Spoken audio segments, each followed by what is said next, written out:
Magandang hapon po sa lahat. Luzon, Visayas, Mindanao, kung saan kayong dako ng mundo po tayo nagbabalik dito sa aking munting channel, Samuel Soriano TV 29, para mag-discuss ulit ng another coins. At ito po ay ating hilig, makungulikta ho ng barya.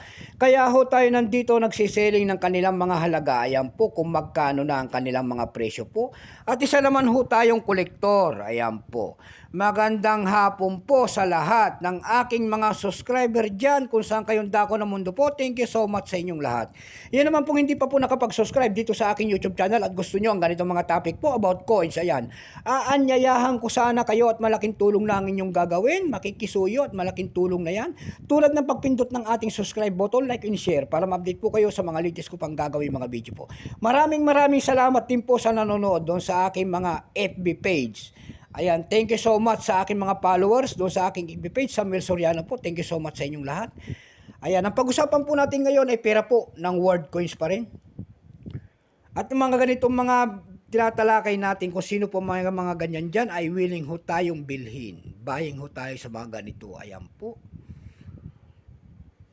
Bago tayo magsimula sa ating talakayan, kilalanin mo muna natin siya. Issue po, Mexico. Period, United Mexican States Republic, 1823 up to date po, type standard circulation coins. Years 1996 hanggang 2023, value nito 2 pesos, Mexico. Currency New Peso, 1992 up to date po. Composition po nito ay bimetallic aluminum bronze, center in stainless ring. May bigat po itong 5.19 grams. May haba pong 23 mm. May kapal po naman itong 1.4 mm. Hugis po, bilog.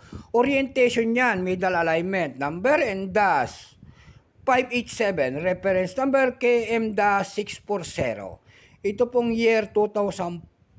Ito po ay 15%. Ayan, sorry. Kung ilang piraso naman ang ginawa ng ating Mexico sa barya na ito, ito po ay 89,496,000 piraso. May price na po ito doon sa ating numista.com kung tawagin ng ating mga kolektor. Yung kanyang very fine 34, extra fine 34, almost uncirculated nito 38. Uncirculated nito ay nagkakalaga po ng 61 pesos. Dako naman tayo sa kanyang price. Ayan, doon sa ating eb.com nakakita ko tayo nagbebenta nito ng $3.29. Meron din tayo nakita doon na $4. Meron din tayo nakita doon na 222 pesos and then 261 pesos. Dako naman tayo sa Carousel PH. Ayan po. Sa Carousel PH po, nakakita ho tayo nagbebenta doon na 65 pesos. Nasundan po ito ng 50 pesos. Ayan lamang po ang aking may babahaging kanyang presyo. At sagad na po. Ayan. So hanggang dito na lamang po, Luzon, Visayas, Mindanao, kung saan kayong dako ng mundo po. Keep safe po sa lahat and God bless.